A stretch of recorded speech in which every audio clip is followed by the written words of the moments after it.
play Call of Duty this way, you'll get banned. Windows 12 is coming in 6 months, and this is how you get the most FPS. Just use AMD and Nvidia together. Let's get in the hot news, everybody. I'm your Brett host. We're going to be going over the hottest tech news I can find on the internet while you enjoy your breakfast this Monday, December 4th, 2023, and we're going to talk about a big update that happened over the weekend. Nvidia finally had Call of Duty rolled out onto GeForce Now. This is not the first time this has happened. It actually was on the surface when it launched back in 2020, but then there was licensing disputes that had to get rectified by Microsoft trying to buy Activision Blizzard. And because many places thought that Microsoft was going to be a monopoly in the cloud streaming sector, they had to roll it out onto GeForce Now, which is all well and good. You can now play a whole bunch of games that you couldn't play before, except if you did that, you likely got banned because many Call of Duty players were getting banned for playing GeForce Now because it detected the overlay or however connected via the cloud to be triggering its anti-cheat. This has actually also happened on the ROG Ally because of the performance overlay, but there has been a rollback that has made it so that if you were banned, you should be unbanned, and then additionally, it should be fine moving forward. But it was funny. It was a funny little event that happened over the weekend. I'm so sorry if you got caught in the crosshairs of that one, but from what I gather of Modern Warfare 3, not a ton of people want to enjoy that game right now anyways. But a lot of people want to enjoy the RTX 3060, so much so that Nvidia has decided that they're going to continue to make this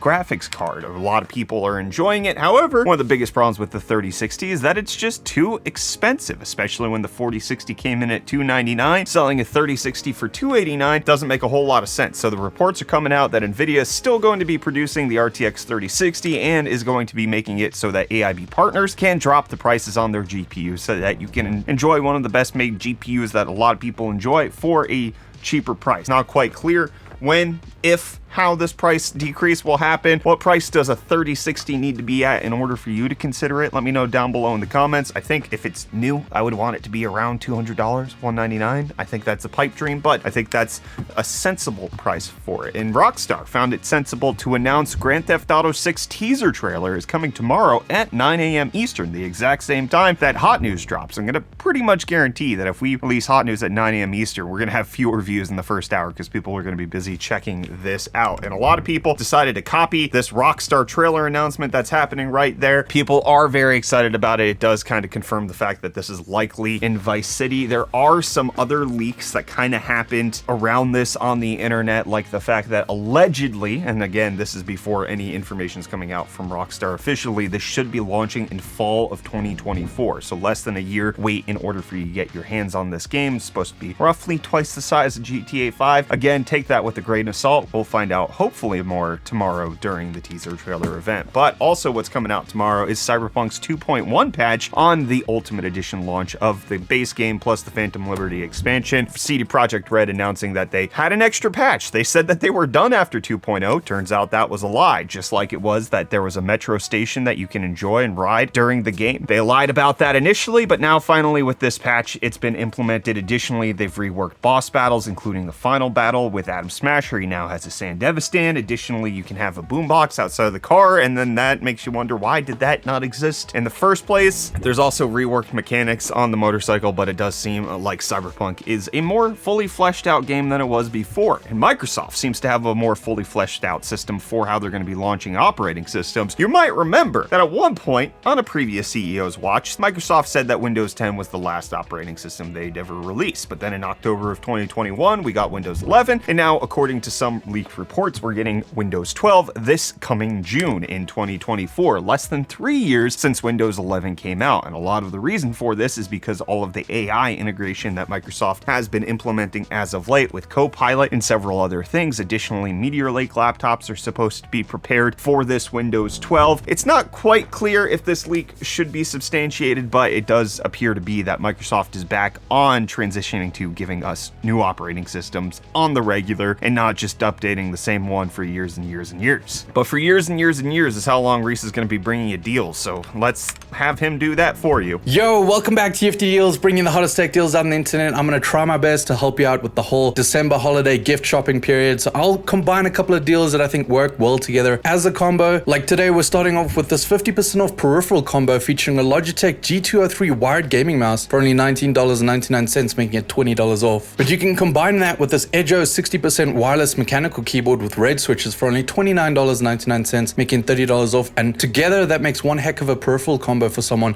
for only $50. So keep that in mind. But then next up we have this EK Nuclear CR360 AIO CPU liquid cooler for only $149.99, making $55 off. And with that, the deals are done. You can find these and more linked in the video description down below. But until next time, I'm gonna hand you off back to Brett for the rest of your hot news. Cheers. Thanks, Reece. I got a bad deal for you. Anybody who pre-ordered the Cybertruck back in 2019 hoping to get the exact same specs and pricing that Elon mentioned back then, because on November 30th, just after we recorded hot news for Friday, the Cybertruck stats officially got unveiled, as well as the new pricing. It is going to be an expensive vehicle. It's essentially going to be priced competitively with all of the other electric trucks that are out on the market, the F-150 Lightning and the Rivian R1T. It's going to start at $61,000 with a base range of 250 miles, but that won't get delivered until 2025. If you want one delivered in 2024, that's going to start at $80,000 and it's going to get you 340 miles. And then if you want the big old baddie, that's going to cost you $100,000 and it's going to have 320 miles of range, but 845 horsepower in the Cyber Beast. Additionally, during the launch event, Elon Musk had Franz, the designer for Tesla, throw another ball at the windshield, because you might remember they threw a stainless steel ball bearing at the Cybertruck windshield that was supposed to be bulletproof and it shattered. So this time they used a baseball and they had him throw it as weakly as possible, and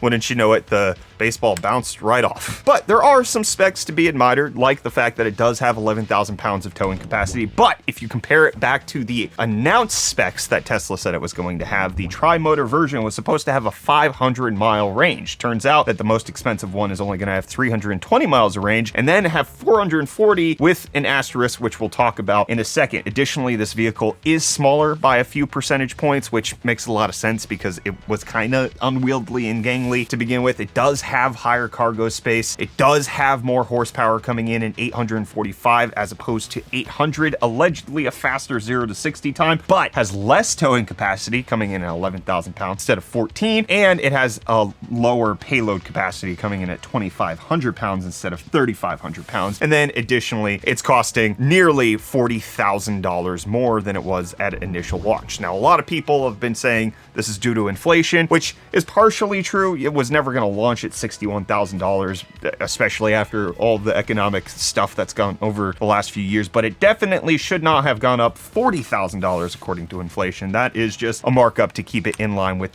where the rest of the offerings are in the electric truck market. The R1T, if you want the quad motor version of that, it's going to get you close to $100,000. If you want the platinum version of the F-150 Lightning, those are pushing $100,000. More reasonable options like the all-wheel drive of the Cybertruck is in line with where you can find a similar F-150 Lightning or a Rivian R1T. But in case you don't want to wait for that Cybertruck, Tesla's offering $1,000 off if you buy any one of their other EVs before the end of the year. But I mentioned that there was a little asterisk on that range. According to Tesla, they're going to be launching an accessory for the Cybertruck at some undisclosed date for an undisclosed price point that will let you get larger range on your Cybertruck. It's just going to be a drop-in battery extension that goes in the truck bed, as you can see right here. It's just a plug-and-play battery that gets you a little further. In the all-wheel drive version, it gets you up to 470 miles, close to that 500-mile range that Tesla mentioned. But again, no release date and no price point, so who knows if it'll ever actually release. But it was found out that Rivian actually already patented an idea that is very similar to this back in 2019. There are some indications that the patent might actually be for the internal cooling system and not for the plug-and-play battery setup, but we'll keep you updated as we learn more and see if Tesla ever launches it. But Ford also had a great November with them announcing that they had double the amount of sales for the F-150 Lightning that they had in the previous month. Part of this is because there has been a safety recall on the F-150 Lightning where the tail bar has cracks and can short out, and it's part of the braking light system, so it's a safety recall, so you can't actually sell a whole lot of them. And they finally got parts in, so I think there's been more sales happening because a lot more dealerships have been allowed to sell that vehicle. Well, that was a long portion talking about the electric truck, but we got to keep on the Elon Musk side of things, but not a train this time. We're going to go on the Elon Musk rocket. At least that's what Amazon's doing, because they have announced that in order to meet their satellite internet projections of getting satellites up next year, they need to buy a rocket from SpaceX. So it doesn't look like Blue Origin's actually going to be able to produce the rockets for Project Kuiper in time, which is Amazon's satellite internet service. So instead, they've gone to SpaceX and they're buying rockets from them in order to make this happen. Speaking of weird matchups that a lot of people didn't expect, Steam launched Steam Link for the MetaQuest headsets, which is kind of like virtual desktop, but a lot smoother, baked into Steam, and should make things easier for you to navigate your computer on your MetaQuest headset with a lot less fuss. You do need a capable computer to run all the VR software, but now it should make it a little bit more seamless to interface with your MetaQuest on your Steam games. It's a great announcement. I've seen a lot of people excited about it, specifically people who are in the VR space, and a lot of people are excited about this announcement. Somebody got an Nvidia GPU and an AMD GPU working together with both DLSS 3 and AMD's fluid motion frames to create a monster of a performer that gets 290% faster FPS, which harkens back to the days of multiple GPUs when you could use SLI or Crossfire, but now this is across GPU manufacturers and using their frame interpolation technology to make things just run smoother. You see right here that the native FPS is right there, and then when you add in the DLSS frame generation and AMD's fluid motion frames, it's 290% faster, 71 FPS at native, 209 when you add in everything together. The way this works is that you have to have the AMD GPU outputting to the primary monitor so that it can run the game via fluid motion frame, and then you select that the game gets rendered on the 4090 so that you run it through the frame generation on top of that, and then it adds both of these together to make a glorious harmoniousness of faster FPS. However, there are some problems with this. The bottom 1% FPS in something like Modern Warfare 3 was significantly lower. Additionally, you are generating fake frames on top of generating fake frames, and while they did not produce a video that I've seen out on the internet, I'm sure there's going to be more people testing this in Cyberpunk as time goes on, that's going to look terrible. I can't see a way where all of this upscaling and all of these generated frames don't look bad. The latency is already bad on something like DLSS 3, and then you add in just upscaling things even more. I don't think this is going to be very practical. Additionally, you need 2 GPUs in order to make this happen, but I'd be interested if somebody got a 7900 XTX and a 4090 doing the fusion dance in order to make a really, really fast setup for Cyberpunk. I want to see how fast this can go. How many FPS can we pull out, regardless of the fact of whether or not it's playable, looks good, or is sensible for anybody to do. Let me know what you think of all of that down below in the comments while I read your comments from last Friday. Let's check it out. Nithya says, even though Microsoft has a non-voting spot on the board so they know what is going on, they still have a vote, as they can always threaten to pull funding after making suggestions about some choices to the board, as I'm sure they can still suggest things, they just have no actual vote outside of money. I think, yeah, like there is some sort of influence that they have as an observing board member on OpenAI, but part of the problem with that is that they didn't threaten to pull funding when OpenAI fired Sam Altman, so I'm not sure exactly where Microsoft's threshold for nonsense at OpenAI actually is. So I'm curious to see how OpenAI chooses to move forward now that Sam Altman's back. Cayman saying, Nvidia gotta stop AMD? That's definitely not the title I would expect these days. Yeah, it's right, the 4090 is faster than whatever AMD has out, and the only reason that Nvidia has to do something about it is because they got banned from China, so like outside market forces making Nvidia less competitive, but it did happen. Subawu, great license plate, says, this is probably the first time I've heard someone mention the Cannonball outside of car enthusiast channels. Brilliant. Number one, I don't remember mentioning the Cannonball on Friday's episode of Hot News at all, but if I did, we mention it quite a lot because we do an annual charity stream. We've done it 3 years in a row where we live stream the whole thing, and it's fun. It's not a serious Cannonball, right? Like, we're not trying to set no time records because we're live streaming, and as I've always said, just a bad idea to document your crimes. Just a fun fact. So we don't crime. We just make it fun about the journey rather than, speeding along that journey. Sid Liv says, love the Kyler glitch. Just shows that we're living in the Matrix. I don't know what that means. Nerdy Canadian says, my brain said that with the ARC A750 deal, we would come back to Kyler licking an A750, but then I remember Brett records their portion first, not Reece. That's correct. Also, we don't have an A750 out. We have the A770, and Kyler wouldn't have known about whatever deals Reece was going to give you. X-Station Playbox Switcheroo says, Brett's taste in music being from Pittsburgh makes sense. Growing up there, it was a very strict punk ska thing with my friends, and we would always comment on songs randomly saying we hate them, but that was common. Pittsburgh is known for the punk scene since the 80s. Good stuff. I'm not from Pittsburgh. I live in Pittsburgh. I'm not from Pittsburgh at all. We moved here for medical reasons for my son. I'm not from Pittsburgh. I'm not a Yinzer. Don't include me in that camp. My music taste was developed outside of all of this.